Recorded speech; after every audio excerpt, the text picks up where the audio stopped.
बिस्मिल्लाहिर्रहमानिर्रहीम। अस्सलाम वालेकुम। IT टिप्स एंड ट्रिक्स के साथ मैं हूं नदीम अहमद। आज हम 9th क्लास का चैप्टर 1 का चौथा लेक्चर अपना स्टार्ट करने जा रहे हैं और हमारे जो टॉपिक का नेम है वो है जनरेशंस ऑफ कंप्यूटर्स। तो लेक्चर स्टार्ट करने से पहले मैं आपसे कहूँगा कि हमारा चैनल सब्सक्राइब कर लें। सब्सक्राइब के साथ बेल का आइकन लाजमी प्रेस करें ताकि हमारी आने वाली वीडियो का आपको पता चल सके, उसका नोटिफिकेशन आपको मिल सके। वीडियो पसंद आए तो लाइक ज़रूर करें और अगर आपको लेक्चर में कोई परेशानी है, कोई प्रॉब्लम है तो आप कमेंट सेक्शन में अपनी वो प्रॉब्लम डिस्कस कर सकते हैं। तो जनरेशंस ऑफ कंप्यूटर्स, देखें जनरेशंस का मतलब है नस्लें, यानी कंप्यूटर्स की भी नस्लें होती हैं। जैसे इंसानों की नस्लें हैं, हम नस्ल दर नस्ल आगे अगली नस्ल में हम जाते हैं, तो इसी तरह कंप्यूटर्स की भी नस्लें हैं। इनकी फर्स्ट जनरेशन रही, फिर सेकंड जनरेशन, फिर थर्ड जनरेशन, फिर फोर्थ जनरेशन, फिर फिफ्थ जनरेशन। अब फिफ्थ जनरेशन के बाद भी कुछ जनरेशन्स आई हैं, लेकिन यहाँ पे चूँकि हमारा जो बुक में टॉपिक है उसमें जस्ट 5 जनरेशन्स को डिस्कस किया गया है, तो हम भी यहाँ पे 5 जनरेशन्स को ही डिस्कस करेंगे। तो बढ़ते हैं कंप्यूटर्स की जो पहली जनरेशन थी उसकी तरफ, यानी फर्स्ट जनरेशन कंप्यूटर्स।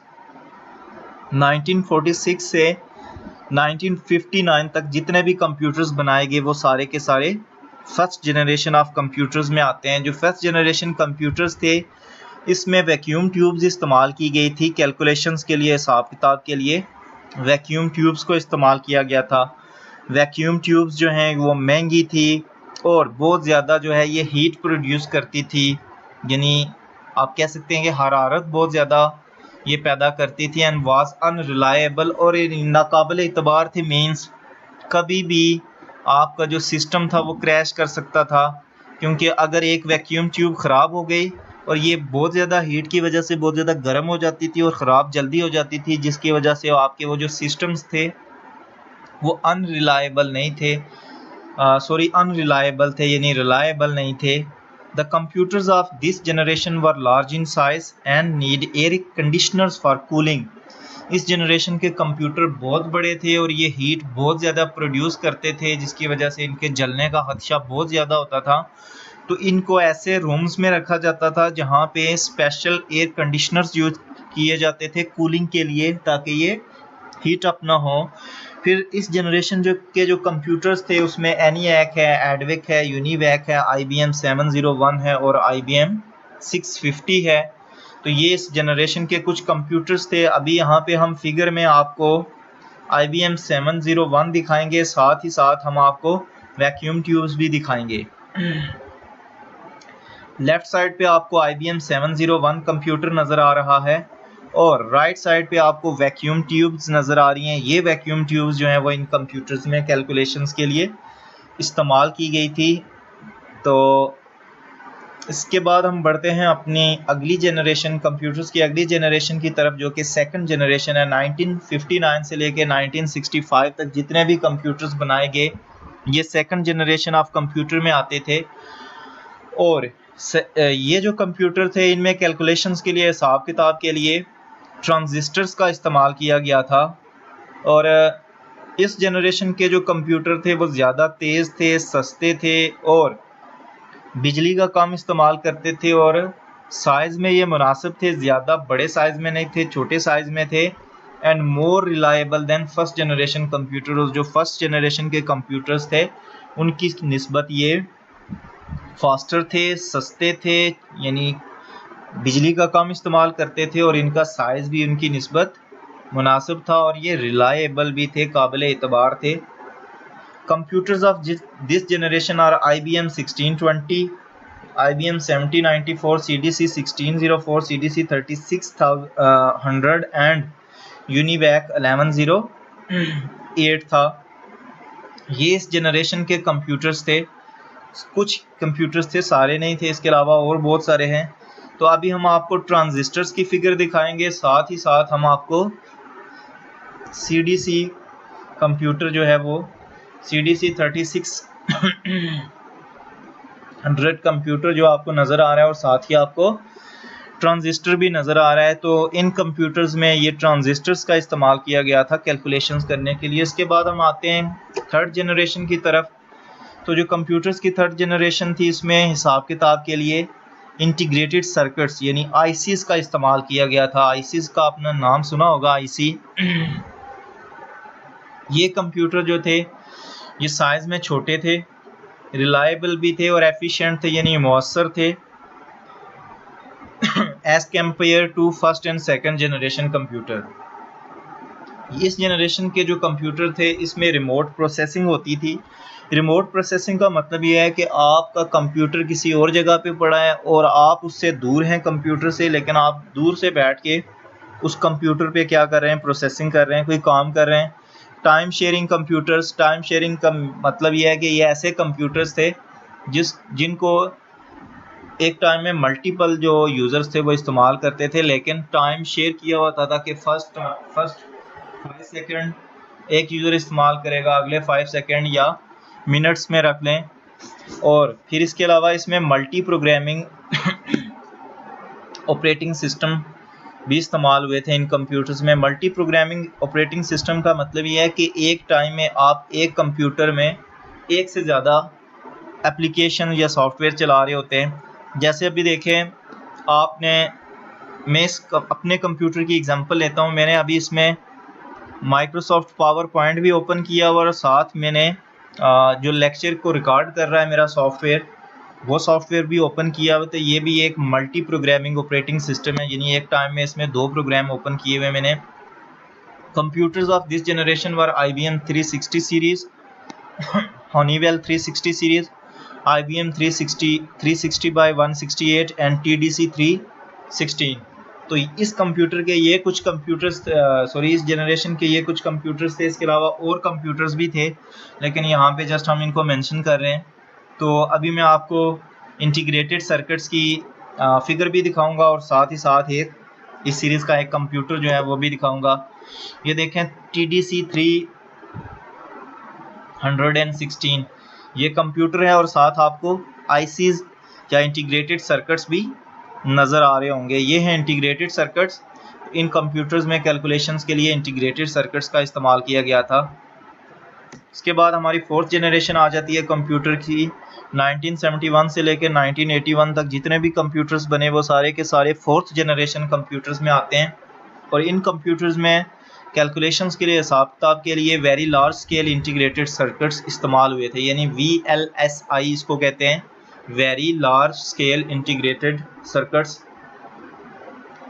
तो ये कंप्यूटर्स जो थे ये ज़्यादा पावरफुल थे, ताकतवर थे, साइज़ इनका छोटा था, अफोर्डेबल मीन्स सस्ते थे, काबिल ख़रीद थे, रिलायबल काबिल एतबार थे और वर आल्सो पोर्टेबल। पोर्टेबल का मतलब है कि इन कंप्यूटर्स को आप आसानी के साथ एक जगह से दूसरी जगह ले जा सकते हैं।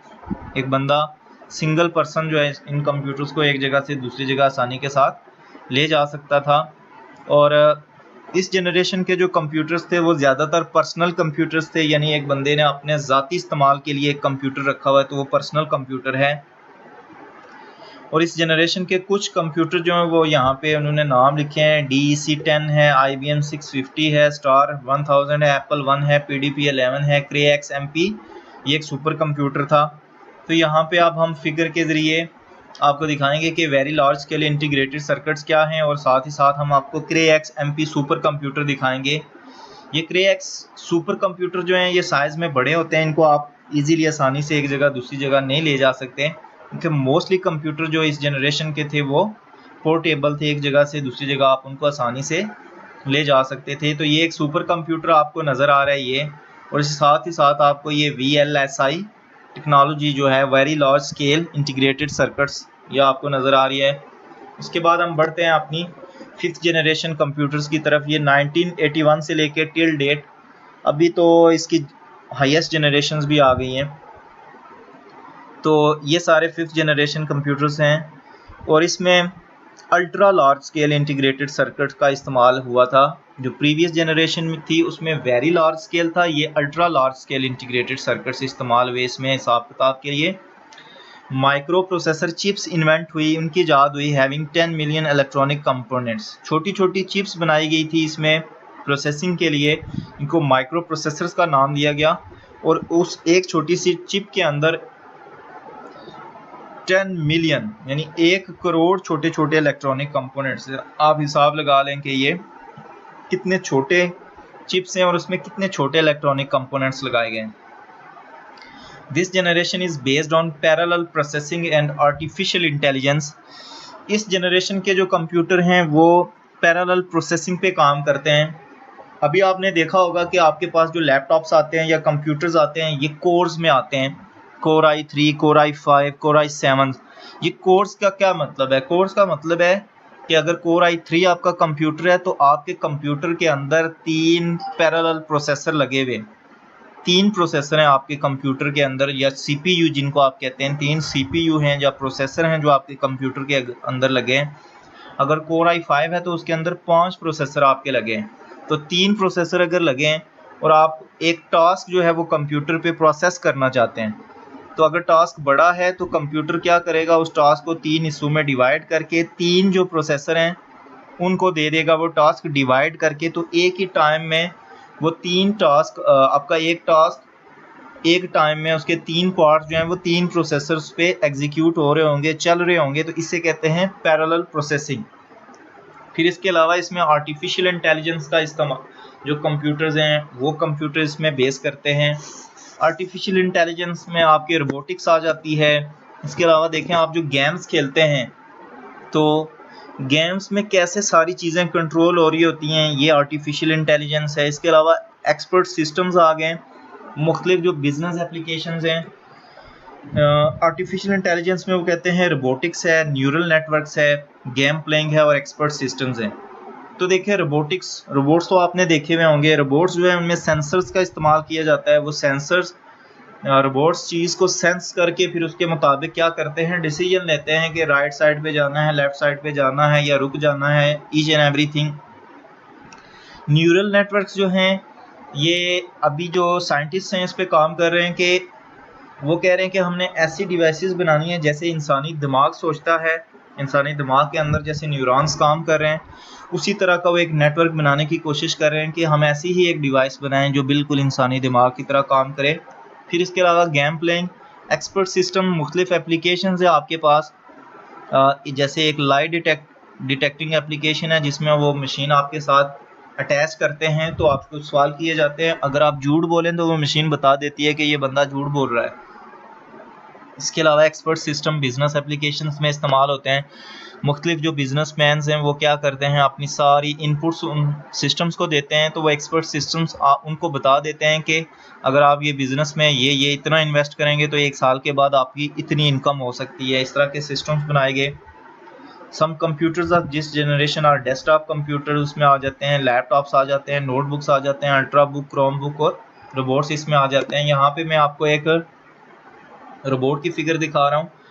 इस रोबोट का नाम है नाउ रोबोट है और साथ ही साथ में आपको ULIC जो चिप है वो मैं दिखा रहा हूँ, ULIC ultra large scale integrated circuits. तो ये था हमारा आज का लेक्चर। अगर लेक्चर में आपको कहीं पे कोई डिफ़िकल्टी है तो काइंडली आप कमेंट सेक्शन में मुझसे पूछ सकते हैं। वीडियो देखने का शुक्रिया। अल्लाह हाफिज़।